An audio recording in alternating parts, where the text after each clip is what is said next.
Bonjour à toutes et à tous, bienvenue dans Parlez-vous cinéma, l'émission du Festival international du film d'Amiens. Aujourd'hui, nous recevons la réalisatrice Brigitte Si et l'acteur Damien Bonnard. Brigitte, Damien, bonjour. Bonjour.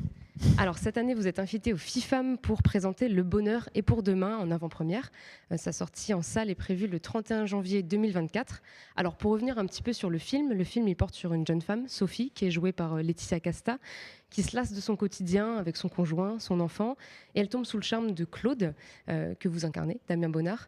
Mais suite à un braquage qui a mal tourné, Claude est condamné à une lourde peine de prison, mais Sophie, elle fait tout pour nourrir cette histoire d'amour, malgré la prison. Alors ma première question, c'est pour vous, Brigitte. Qu'est-ce qui vous a donné envie de travailler sur ce mélange entre la relation amoureuse et le milieu carcéral ? D'abord, c'est un sujet que je travaille depuis mon premier film. Ça, c'est mon troisième film. Donc, le premier film, c'était aussi une histoire qui se passait essentiellement à l'intérieur des murs. L'Astragale, mon deuxième film, c'était l'histoire d'Albertine Sarrazin qui sautait le mur, qui s'évadait. Et puis, bon, évidemment que le lien avec la prison était permanent puisqu'elle était en cavale et que l'homme qu'elle avait rencontré était susceptible de retourner en prison, ce qui d'ailleurs se passe dans le film. Et puis là, il se trouve que j'ai rencontré une jeune femme qui m'a raconté son histoire, l'histoire de cette rencontre amoureuse qui n'a pas pu se développer avec la fin qu'on connaît dans le film. J'ai eu envie de raconter son histoire. Ça m'a semblé être une histoire pour moi, en tout cas, et pour les autres aussi, j'espère. Ce que j'ai trouvé intéressant dans le film, c'est qu'on tourne autour de figures qui sont marginales. On parle des marginaux. Tous les personnages le sont, que ce soit Claude qui participe à des braquages ou sa mère qui est jouée par Béatrice Zall qui raconte que elle a volé toute sa vie, autant pour le kiff que pour survivre. Comment est-ce que vous avez construit ces personnages ? Je les ai construits à partir de ce que j'ai compris de ce qu'ils étaient, au travers de la rencontre que j'ai eue avec cette jeune femme, au travers un tas d'histoires qu'elle m'a racontées, au travers de ma propre expérience aussi, puisque j'ai un lien fort avec le milieu carcéral. J'y ai travaillé pendant très longtemps. Et donc, entre ce que je connaissais de ce milieu, de ces personnes, et puis ces vraies personnes que j'ai rencontrées, j'ai fait un film avec ça. Le personnage de Claude que vous incarnez, Damien, il apporte beaucoup de contrastes, je trouve, parce qu'il est à la fois très tendre, très gentil, et en même temps très élégant. Très élégant, et en même temps il est en prison. Donc je voulais savoir comment vous avez vécu ce personnage, comment vous avez vécu aussi avec ce personnage. Comment j'ai vécu ce personnage plutôt bien. Moi j'aimais bien Claude, j'aime bien Claude, j'ai bien aimé être Claude.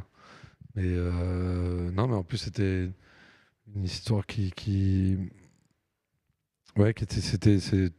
c'était intéressant aussi de se plonger dans une histoire d'amour, mais enfermé dans un lieu, quoi. Enfin, au début qu'il n'est pas d'ailleurs, mais et puis de la poursuivre, mais du coup à échelle toute petite, en espérant que ça, enfin, on a envie que ça grandisse. D'ailleurs, après on raconte pas le film, mais non, je l'ai bien vécu. J'ai beaucoup d'amour pour Claude. Et c'était quoi votre deuxième question ? Comment vous avez vécu avec aussi ce personnage tout au long du tournage ? Depuis, je fais des braquages et j'aime ça. Mais c'est marrant. Entre temps, le personnage de Claude m'a emmené vers de la. Attends, peut-être qu'on ferme la porte, non ? Pour le bruit, mais ça m'a beaucoup emmené vers de la poésie. Depuis, en fait, le personnage de Claude, il m'a beaucoup emmené vers des lectures de poésie, de gens comme Paul Éluard, notamment, où il est beaucoup question d'enfermement et d'amour aussi. Donc c'est comme ça que je vis avec Claude aujourd'hui. Et comment s'est passé le tournage avec Béatrice Zall et avec Laetitia Casta ? C'est à moi la question ou c'est pour vous deux ? C'est à nous deux. La rencontre en tout cas entre Laetitia et Béatrice s'est extrêmement bien passée. Je dirais pas contre toute attente parce qu'on n'a aucune attente. Quand on fait se rencontrer des comédiens, on ne sait pas ce que ça va faire. Et c'est vrai qu'elles ont des parcours extrêmement différents toutes les deux. Elles sont deux femmes extrêmement différentes, mais elles se sont très très bien entendues. En tout cas, ça blablatait sur le plateau non-stop, c'est-à-dire en dehors des prises. Donc je pense qu'elles ont eu du plaisir.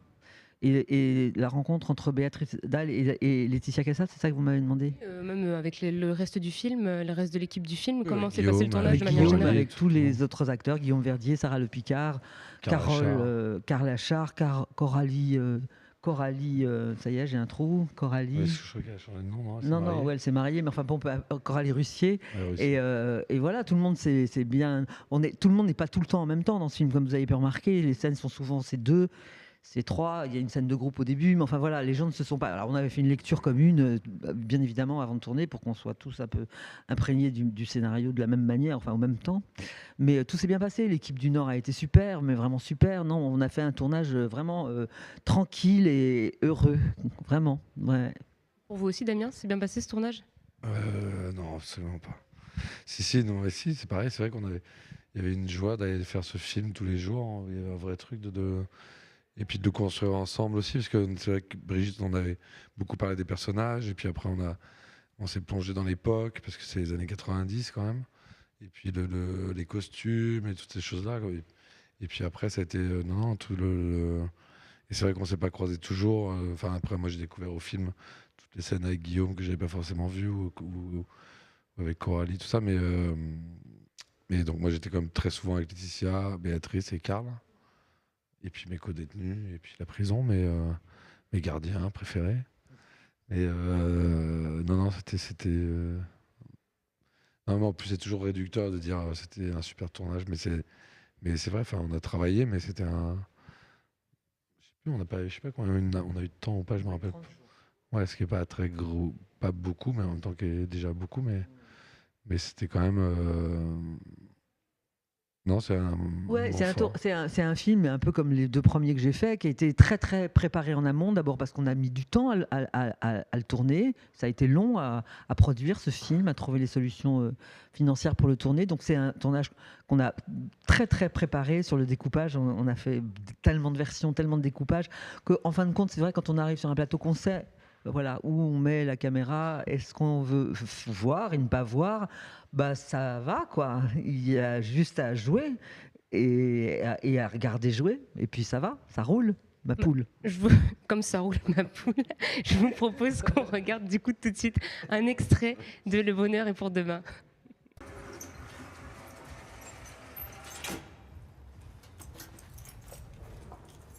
Sophie.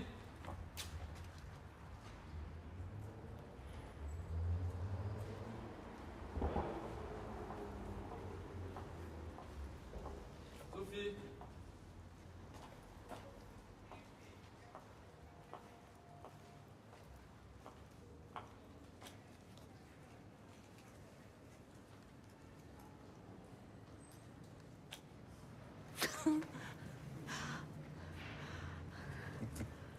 Attends.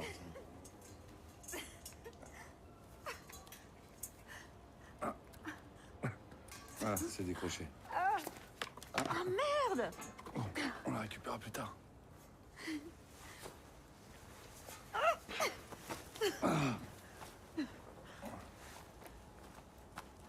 T'as peur qu'on nous fasse ensemble au café?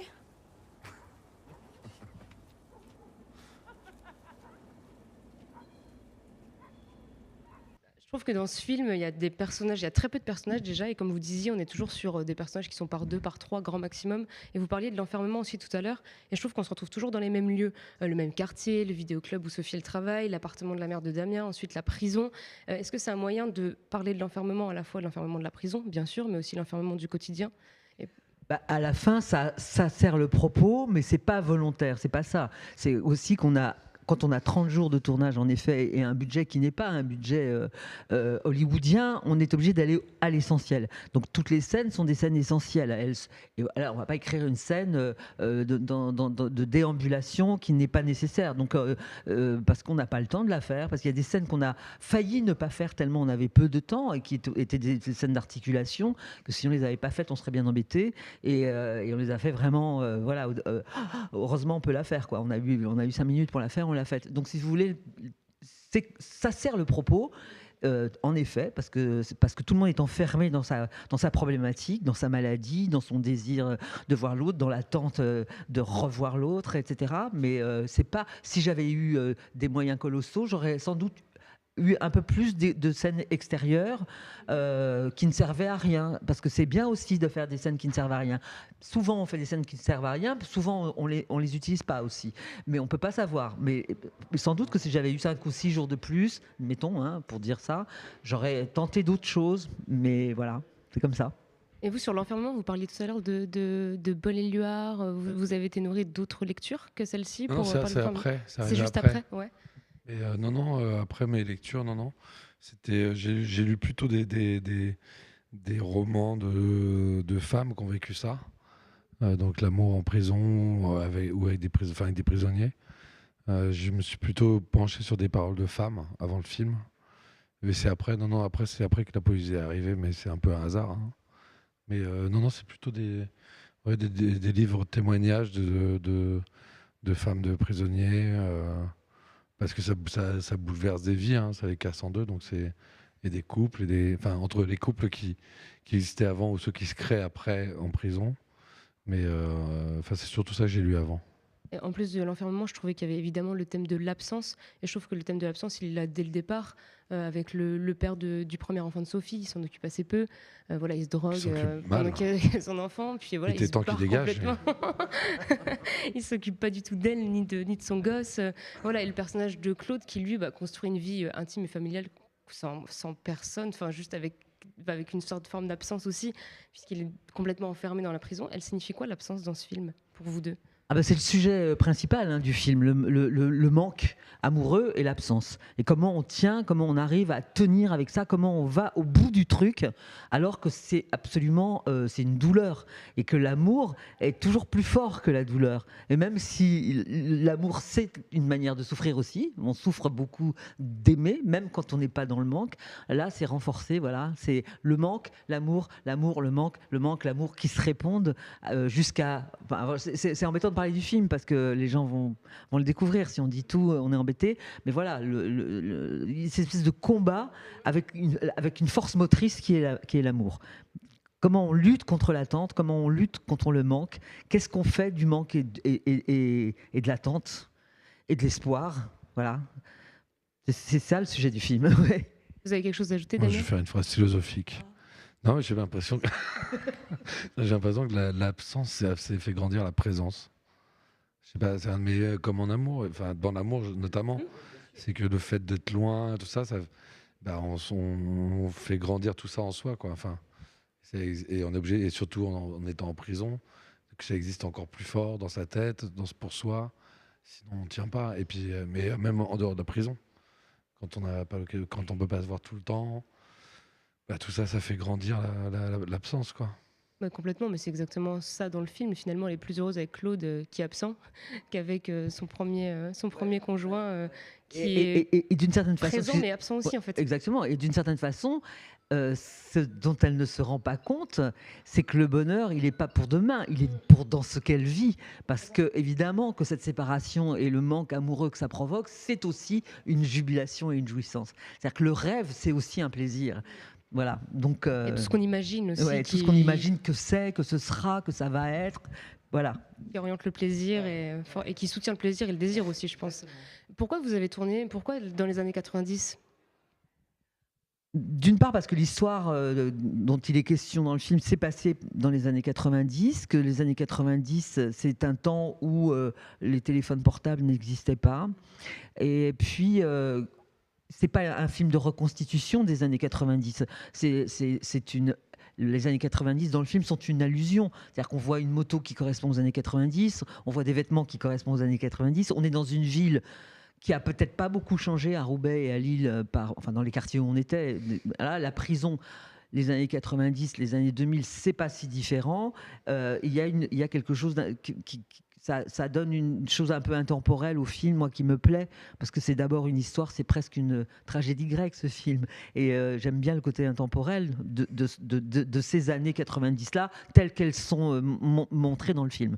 Voilà. Damien, vous percevez les années 90 pareil, de la même façon ? Comment vous avez vécu les années 90 Moi, je les ai vécues aussi, donc je les perçois plus belles que... Après, on va toujours dire que c'était mieux avant, mais oui. Je trouve notre monde plus moche aujourd'hui. Mais sur tous les plans, hein, je parle dans la rue, esthétiquement, Et c'est vrai que tous les films où il y a des téléphones tout le temps, ça ne m'intéresse pas des masses. Enfin, c'est pareil, c'est des tas de choses qui sont liées à l'attente, tout ça. Dans les années 90, je me rappelle qu'il fallait rentrer chez soi, il y avait un message ou pas sur le répondeur, on se donnait un vrai rendez-vous, on attendait l'autre. Maintenant, c'est ouais, peut-être qu'on se verra, peut-être. On s'appelle tout à l'heure, on se fait signe.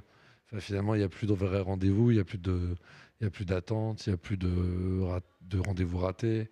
Il n'y a plus de. Je sais pas si par exemple, on a une dispute aujourd'hui, au lieu de partir de chez soi pour un peu s'aérer la tête, on va répondre tout de suite, immédiatement à l'autre, alors qu'en fait, ce temps-là, peut-être de réflexion, sans téléphone portable sur soi, il est nécessaire.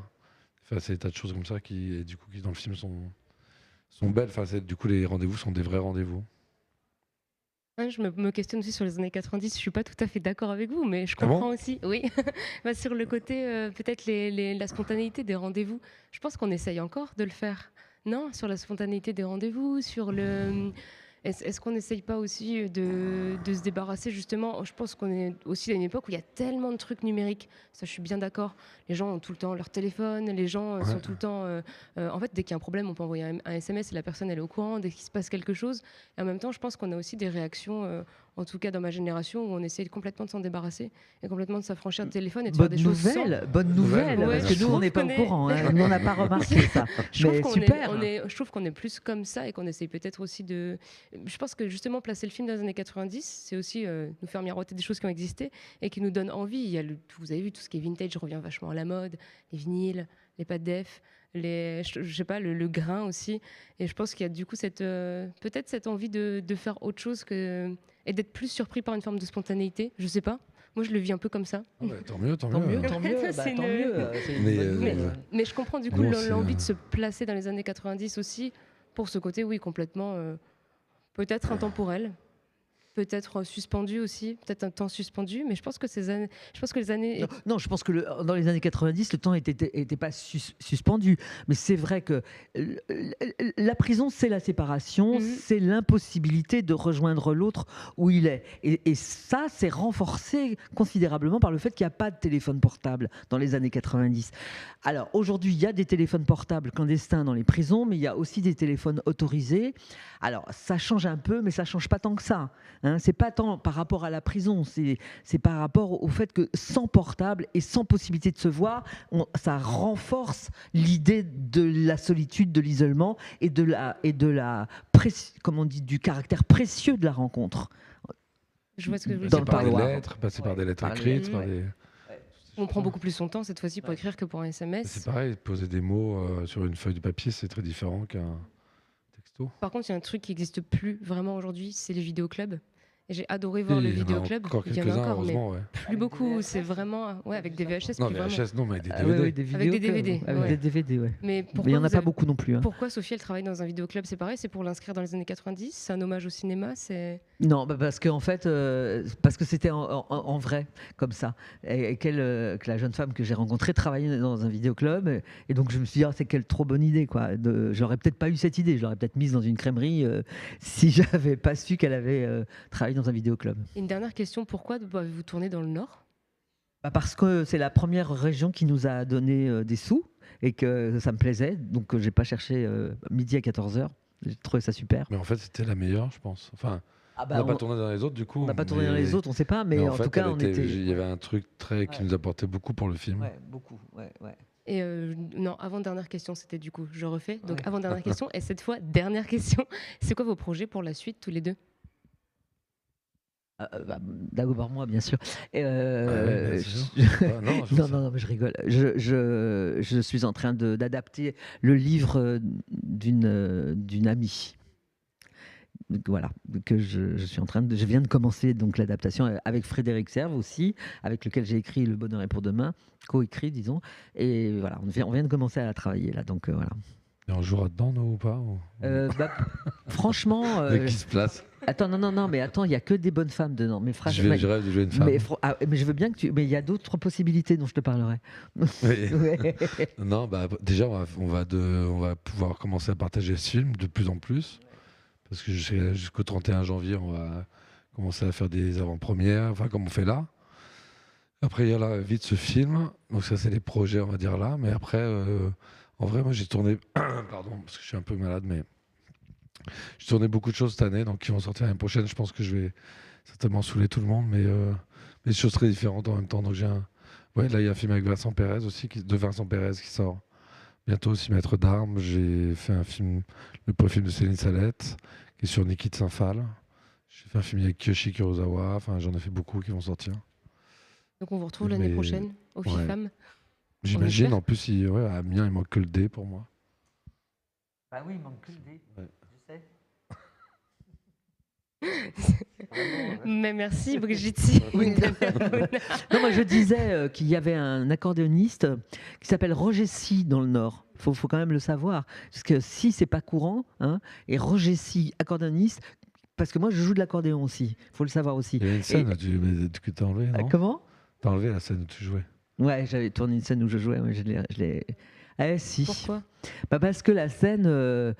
Parce que c'est très difficile de tout faire en même temps. Or, je jouais dans cette scène, je surveillais ce qui se passait en dehors de l'endroit où moi je me trouvais pour jouer de l'accordéon au Combo, et je dois dire que j'ai pas percuté, que tout était super. Même moi, c'était super. Mais moi, je jouais pas de l'accordéon, je chantais seulement. Il y avait un accordéoniste, hein, parce que je serais bien incapable de. Tout était super, mais rien n'allait. Et donc, poubelle. Voilà. Dans un prochain film alors? Peut-être dans l'adaptation de votre ami ou... Je suis pas sûr que ça soit tellement ni le lieu ni l'heure de jouer de l'accordéon dans ce prochain film. Non, je vous promets que non. Mais la prochaine fois, venez avec votre accordéon sur Parlez-vous cinéma. La prochaine fois, je serai dans je sais pas combien d'années ça sera, parce que c'est tellement long. Tellement long de faire des films aujourd'hui. Peut-être je serais super au point, ouais. Non, mais je suis bien au point déjà, mais je serais peut-être même méga super au point. Ouais. On ouvrira une scène dans Parlez-vous cinéma. En tout cas, merci à tous les deux. Merci à vous. Ouais. Notre émission Merci touche à sa fin. Je vous rappelle que le film donc Le Bonheur est pour demain est en avant-première au Festival du film à Amiens et il sortira le 31 janvier prochain sur vos écrans. En attendant, vous pouvez retrouver tous les épisodes de Parlez-vous cinéma sur les réseaux sociaux du FIFAM. À la prochaine.